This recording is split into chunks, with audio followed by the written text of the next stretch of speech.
கடையை எடுக்கணும்னு சொல்லி அந்த மக்கள் நிறைய போராடி முடியாம அவங்க நேரம் வந்து சேர்ந்த இடம் எங்கன்னு தெரியுங்களா? நம்ம தமிழக வெற்றி கழகம் தான். ஏன்னா அவங்க எல்லாத்துக்கும் தெரிஞ்சிருக்கு, தமிழக வெற்றி கழகத்தினாலதான் நிச்சயமா ஒரு தீர்வு வாங்கி கொடுக்க முடியுங்கிறத. அந்த மெட்ராஸ் படத்துல சொன்ன மாதிரி இனிமேல் செவரு இன்னைக்கு மட்டும் இல்ல, இனிமேல் எப்பவும் செவரு எங்களுக்கு தான். செவரு தான் இந்த தொகுதி, செவரு தான் தமிழ்நாடு. இனிமேல் தமிழ்நாடு தமிழக வெற்றி கழகத்துக்கு மட்டும்தான் வரும். பட் அவங்களுக்கான ஒரு பதில் என்ன அப்படின்னு சொன்னா, சந்தான காவலி மாதிரிதான், நான் அவனை பார்த்து ஓடிட்டு இருக்கேன், நீ ஏன்டா குறுக்க இருக்க ஓடுற அப்படிங்கிற மாதிரிதான். யாருக்கு பதில் சொல்லணும் அப்படிங்கறத தளபதி முடிவு பண்ணுவாரு. தளபதி தலை மட்டும் வெளியே தெரிஞ்சா போதும், அத்தனை மீடியாவும் அந்த இடத்துலதான் இருக்கும். நமக்கு எதுக்குங்க மீடியா வெளிச்சம்? இன்னொருத்தர் சொன்னாரு, நான் பார்த்தேன் யூடியூப்ல, பேர் சொல்ல விரும்பல, இவங்க எல்லாம் என்ன ஒரு 4 வழக்கு வாங்கிட்டா ஓடிடுவாங்க. இப்ப அவனுக்கு சொல்லிக்கிறேன், 4 வழக்கு இல்ல 400 வழக்கு வாங்கினாலும் இதே இடத்துல வந்து பேசுவேன். அது மாதிரி இன்னொன்னு, காவல்துறை எல்லாருக்குமே வேண்டுகோள், இங்க இருக்க காவல்துறை எங்க பிரச்சனை இல்ல, பட் பல பகுதியில் இருக்கிறவங்க எங்களுக்கு அனுமதி கொடுக்கும் போது ரொம்ப தயங்குறாங்க. கொடுத்த அனுமதியை நைட்டு கூப்பிட்டு இல்லைங்க அப்படிங்கிறாங்க. ஆனா அதெல்லாமே கலந்து போறோம். என்ன காரணம்னா, எதுனாலும் நம்ம கட்சி நிர்வாகிக்கு ஏதாவது ஒண்ணுனாலும் உடனே கூப்பிடுங்க, அந்த இடத்துல 1000 பேர் வந்து நிற்போம். நிக்கலன்னா நீங்க என்ன கேளுங்க, என்ன சொன்னீங்க ஏன் வரலன்னு கேளுங்க. அதனால எந்த சூழ்நிலை யாருக்கும் பயப்படாதீங்க. கோயம்புத்தூர்ல இருக்க 10 தொகுதியிலும் தமிழக வெற்றி கழகம் தான் ஜெயிக்கும். இத மனசுல எழுதி வச்சுக்கோங்க.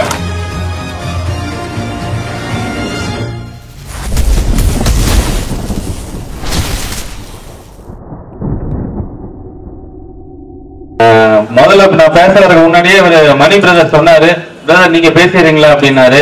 எனக்கு அப்ப அதை புரியல, இப்பதான் புரிஞ்சது. இவங்கள மாதிரி ஆளுங்க பேசினதுக்கு அப்புறம் நம்ம என்ன பேசினாலும் அது யாரும் எப்படி எடுபடுமா அப்படிங்கிறது தெரியாது. பட் இருந்தாலும் நானும் முயற்சி பண்றேன். பிறப்பிற்கும் எல்லா உயர்க்கும் என்ற வள்ளுவனின் வாக்கையே தன் கட்சியின், நமது கட்சியின் கொள்கையாக கொண்டு தமிழக வெற்றி கழகத்தை ஆரம்பித்த தளபதி, வெற்றி தளபதி விஜய் அவர்களுக்கும், நம்மளை எல்லாம் சரியாக வழிநடத்தி கொண்டிருக்கும் பொதுச் செயலாளர் அண்ணன் ருசி என் ஆனந்தண்ணன் அவர்களுக்கும், மற்றும் இங்கு இன்று நடைபெறும் கோவை மாவட்டத்திலேயே முதலாக தெற்கு மாவட்டத்தில் தான் இப்படி ஒரு பொதுக்கூட்டம் நடக்கிறது நம்ம கட்சி ஆரம்பிச்சதுல இருந்து. அப்படி ஒரு நிகழ்ச்சிக்கு சிறப்பு விருந்தினராக நம்ம கேட்டதும், ஆனந்த அண்ணன் சொன்னதும் உடனே வந்து இங்க கலந்துகிட்ட அண்ணன் லயோலா மணி அவர்களுக்கும், நம்ம எப்ப கூப்பிட்டாலும் சொந்த ரத்தம் மாதிரி புறநகர் கிழக்கு மாவட்ட செயலாளராக இருந்தாலும் இப்ப வரைக்குமே தெற்கு மாவட்ட இளைஞரணி தலைவராக செயல்பட்டு வரும் அண்ணன் பாபு அண்ணன் அவர்களுக்கும், சன்ஸ்மார்ட் சரவணன் அவர்களுக்கும், அன்பு அண்ணன் ஜீவசாந்தி சலீம்பாய் அவர்களுக்கும், உங்க எல்லாருக்கும், மற்றும் மேடையில் நிறைய பேர் இருக்காங்க. நேரம் இல்லை, ஏன்னா நமக்கு 9:30 மணி வரைக்கும் தான் அனுமதி கொடுத்திருந்தாங்க.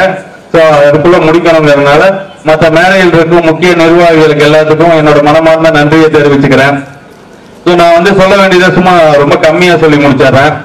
என்னன்னா, இப்ப நான் இந்த தொகுதியில இருக்கும்போது சில நல்லவர்கள், சில மூத்தவர்கள்லாம் வந்து எனக்கு சில அறிவுரைகள்லாம் வழங்கினாங்க.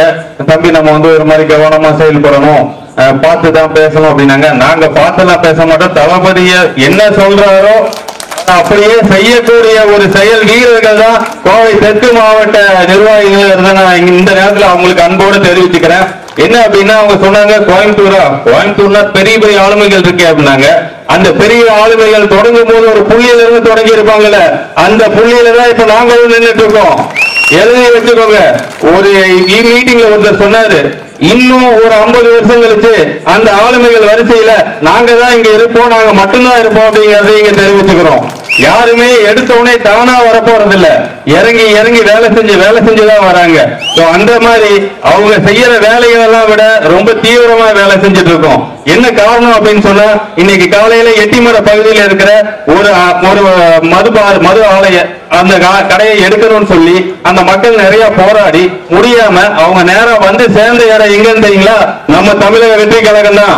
ஏன்னா அவங்க எல்லாத்துக்கும் தெரிஞ்சிருக்கு, தமிழக வெற்றி கழகத்தினாலதான் நிச்சயமா ஒரு தீர்வு வாங்கி கொடுக்க முடியுங்கிறத. அதனால இன்னைக்கு காலையில அங்க ஆர்ப்பாட்டம் நடத்தணும். இன்னொன்னு நம்ம இந்த குறிச்சி நம்ம போத்தனூர்லயே இன்னொரு கடை வருதுன்னு சொல்றாங்க. ஏன் இதுல இவ்வளவு ஆர்வம் காட்டுறாங்க இந்த அரசுகள்?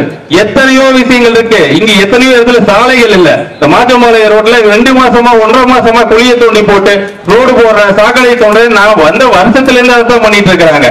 இப்படி ஒரு தெளிவான திட்டமிடல் இல்லாத உங்களை நம்பி எப்படி 2024 எங்க மக்கள் வாக்களிப்பாங்க நம்புறீங்க?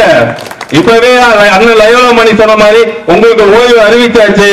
அந்த மெட்ராஸ் படத்துல சொன்ன மாதிரி இனிமேல் செவரு இன்னைக்கு மட்டும் இல்ல, இனிமேல் எப்பவும் செவரு எங்களுக்கு தான். செவரு தான் இந்த தொகுதி, செவரு தான் தமிழ்நாடு. இனிமேல் தமிழ்நாடு தமிழக வெற்றி கழகத்துக்கு மட்டும்தான் வரும். ஒண்ணு நல்லா யோசிச்சு பாருங்களேன். இங்க இவ்வளவு பேர் வந்திருக்கோம், இவ்வளவு பேர் உட்கார்ந்து இருக்கோம். யாருக்காவது ஒரு 10 ரூபாய் பணம் கொடுத்து யாராவது உட்கார வச்சிருக்காங்களா? இல்ல. யாருக்காவது கொடுத்திருக்காங்களா? யாராவது சொல்லியிருக்காங்களா? யாருக்குமே கிடையாது. ஆனா ஆணி அடிச்ச மாதிரி இப்ப வரைக்கும் இதுக்கெல்லாம் ஒரே காரணம் என்னன்னா தளபதி தான். அவர் முகம் மட்டும்தான். அவருக்காக வந்த கூட்டம் தான் இது எல்லாமே. அதனால எங்களுக்கு எந்த ஒரு எதிர்பார்ப்பும் கிடையாது. எங்களுக்கு சுயநல எதுவுமே கிடையாது. எங்களோட ஒரே நோக்கம் எல்லாம் மக்கள் நலன் தான். உண்மையான சகோதரர் சொன்ன மாதிரி உண்மையான சமூக நீதி சமத்துவ ஆட்சியை பார்க்கணுமா? 2026க்கு அப்புறம் இப்ப ஆண்டிட்டு இருக்க கட்சி கூட பார்ப்பாங்க, ஆனா இப்படி கூட ஆட்சி செஞ்சிருக்கலாமா அப்படிங்கிற மாதிரி. அப்புறம் இன்னொரு விஷயம் எங்க நிறைய பேர் சொல்லுவாங்க, சிலர் உங்களை விமர்சனம் பண்றாங்களே, நீங்க ஏன் வந்து அவங்களுக்கு பதில் சொல்ல மாட்டேங்கிறீங்க, பதில் சொல்லுங்க பதில் சொல்லுங்கன்னு ரொம்ப வற்புறுத்துவாங்க. பட் அவங்களுக்கான ஒரு பதில் என்ன அப்படின்னு சொன்னா அந்த சந்தான காவணி மாதிரிதான். நான் அவனை பார்த்து ஓடிட்டு இருக்கேன், நீ ஏன்டா குறுக்க இருக்க ஓடுற அப்படிங்கிற மாதிரிதான். யாருக்கு பதில் சொல்லணும் அப்படிங்கறத தளபதி முடிவு பண்ணுவாரு. நம்ம வந்து நமக்கு நம்மளோட நோக்கம் என்னங்க? எப்பயும் விமர்சனம் பண்ண போறது இல்ல, யாரையும் சொன்ன மாதிரி அந்த மாதிரி பேச போறது இல்ல. காரணம் என்னன்னா நம்மளோட வளர்ப்பு அப்படி, நம்மளோட அமைதி, நம்மளோட கடின உழைப்பும் தான் நமக்கான அடையாளமே தவிர நம்ம வந்து டெய்லியும் 10 மீடியாவை பார்த்து பேட்டி கொடுக்கணுங்கிறது நமக்கு தேவையா? தளபதி தலை மட்டும் வெளியே தெரிஞ்சா போதும், அத்தனை மீடியாவும் அந்த இடத்துலதான் இருக்கும். நமக்கு எதுக்குங்க மீடியா வெளிச்சம்? இன்னொருத்தர் சொன்னாரு, நான் பார்த்தேன் யூடியூப்ல, பேர் சொல்ல விரும்பல, இவங்க எல்லாம் என்ன ஒரு 4 வழக்கு வாங்கிட்டா ஓடிடுவாங்கல்ல அப்படின்னாரு. இப்ப அவனுக்கு சொல்லிக்கிறேன், 4 வழக்கு இல்ல 400 வழக்கு வாங்கினாலும் இதே இடத்துல வந்து பேசுவேன். ஏன்னா தமிழக வெற்றி கழகம் ஆரம்பிச்சு மாவட்ட செயலாளர் தளபதி என்ன அறிவிக்கும் போது சிறைச்சாலையில முழுசா இருந்தாலும் சரி தமிழக வெற்றி கழகத்தோட உறுப்பினராகவும் இருப்பேன். அதே மாதிரி சிறைக்கு பயப்பட போறதும் கிடையாது. அதே மாதிரி இன்னொன்னு காவல்துறை எல்லாருக்குமே வேண்டுகோள், இங்க இருக்கிற காவல்துறை எங்க பிரச்சனை இல்ல, பட் பல பகுதியில் இருக்கிறவங்க எங்களுக்கு அனுமதி கொடுக்கும் போது ரொம்ப தயங்குறாங்க. கொடுத்த அனுமதியை நைட்டு கூப்பிட்டு இல்லைங்க அப்படிங்கிறாங்க. ஆனா அதெல்லாமே கலந்து போறோம். என்ன காரணம்னா சகோதரர் சொன்ன மாதிரி எங்க தலைமையும் தளபதியும் முறையான அனுமதியோட ஜனநாயக பூர்வமாக நீங்க பண்ணணும் அப்படிங்கறதுனாலதான். இதே வந்து அவங்க சும்மா அப்படி லைட்டா பாத்துட்டாங்கன்னா போதும், எங்களுக்கு அனுமதியே தேவையில்லை. ஏன்னா நாங்க அந்த மாதிரி கூட்டமே இல்லையே. எங்க கூட்டத்தை அடக்கிட முடியுமா? இத்தனை கோவம் வந்திருக்கு, எத்தனை தடவை தேட்டர் வந்திருக்கோம், என்ன பண்ணிருக்கோம்? உங்களுக்கு யாருக்கும் எதிர்பார்ப்பு இல்ல. 500 ரூபாய் காசு கொடுப்பாங்க, வெயில் எடுக்க ஆள் இருக்கும் நினைக்கிற கூட்டம் இந்த கூட்டம் கிடையாது. இந்த கூட்டம் தான் 2026ல இந்த கிணத்து கழக தொகுதிய பெரும்பான்மையான வாக்கு வித்தியாசத்துல தமிழக வெற்றி கழகத்தை வெற்றி பெற செய்ய போற கூட்டம் இந்த கூட்டணி.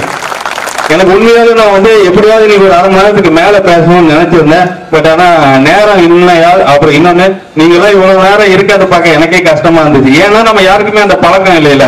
நான் என்ன பண்ணுவேன், காலேஜ் படிக்கும் போதெல்லாம் ஏதோ ஒரு கட்சிக்கு என்ன கூப்பிடுவாங்க, போய் எல்லாரும் உட்காருவான். நான் காலேஜ் பசங்களோட ஒரு 50-100 பேரை போய் அவன் கூட்டம் காட்டிக்கிறக்காக எங்களை கூப்பிடுவாங்க.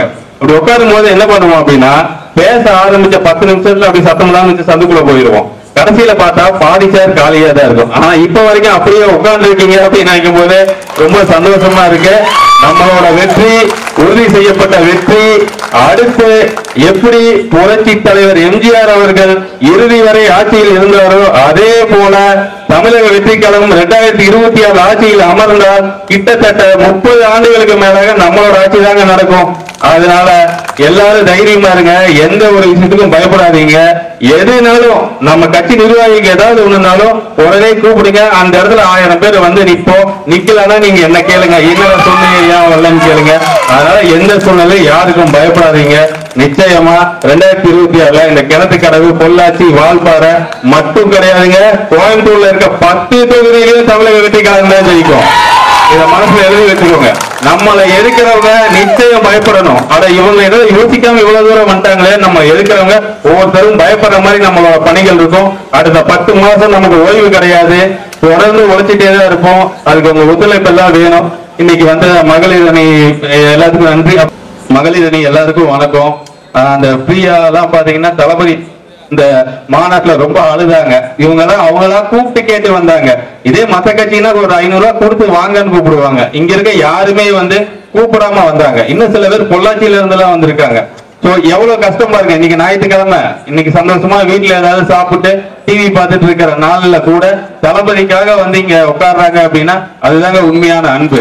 இந்த அன்பு நமக்கு இருக்கு, நம்ம கூட்டத்துக்கு இருக்கு, நம்ம தலைவனுக்கும் இருக்கு. அதனால நிச்சயமா நம்ம ஆட்சி அமைப்போம். இங்க வந்த எல்லாருக்கும் ரொம்ப நன்றி. அடுத்த நன்றி உரை பேசலான்னு ஒரு பிளான் இருந்துச்சு. பட் ஆனா எனக்கு ஒரு மாதிரி உங்களெல்லாம் பார்க்கும்போது சந்தோஷமா தான் இருக்கு. இப்ப என்னன்னா ஒரு சின்ன நலத்திட்டம் மட்டும் இங்க பள்ளி குழந்தைகளுக்கு வந்து ஒரு 5 பேருக்கு வந்து நம்மளோட முடிஞ்ச அளவுக்கு ஒரு கல்வி உதவித்தொகை ஒரு சிறு ஒரு அமௌண்ட் கொடுக்குறோம். அது போக அந்த குழந்தைகளுக்கு இன்னொரு உதவியும் சொல்றோம். மேற்படியா உங்களுக்கு படிப்புக்கு ஏதாவது வேணும்னா கூட தமிழக வெற்றி கழகம் நிச்சயமா பண்ணோம். அதே மாதிரி இங்க இருக்க ஒரு கவர்மெண்ட் ஸ்கூல் சொல்லிடுற பரவாயில்ல, கவர்மெண்ட் ஸ்கூல்ல ஞாயிற்றுக்கிழமை கோச்சிங் நடக்குது. அந்த குழந்தைகளுக்கு சாப்பாடு மட்டும் பண்ண முடியுமா அப்படின்னு கேட்டாங்க. அதனால நீங்க சாப்பாடு தானே எவ்வளவுனா ஒரு 80 பேருக்கு நாங்க 80 பேருக்கு கொடுத்துட்டோம். கொடுத்ததுக்கு அப்புறம் அடுத்த வாரத்துல இங்க இருக்கிற ஆளுங்கட்சிக்கு பாருங்க, நீங்க கொடுத்தா நாங்க ஏன் கொடுக்க போறோம், இல்லாதனாலதான் அவங்க கேட்டாங்க.